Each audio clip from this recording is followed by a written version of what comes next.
Hashtag Let's Unbox Video BK B, uite B și A. Începem cu Hot Wheels. Asta o am pe albastru. Tatăl tranșoartă cum o lună.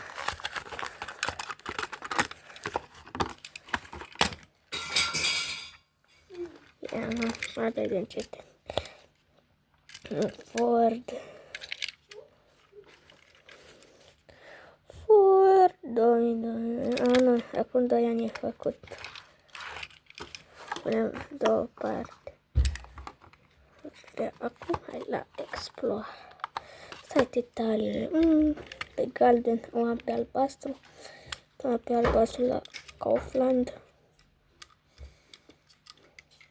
În spate roți mari, în față roți mari. Acum, bine, hai la următoarea. Explorerul de anul ăsta. Am 3 de astea. Cu asta e 4.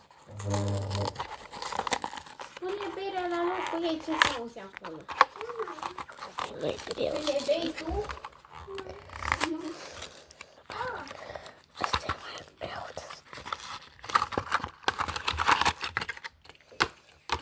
Asta e cu...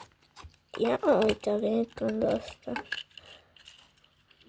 Ei, dă să punem auto în frigider. Emma. Aș postea un tipolis. Așa, detalii.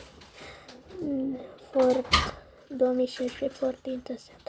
Utility, yay, 2018, asta e 16. Am jumătate.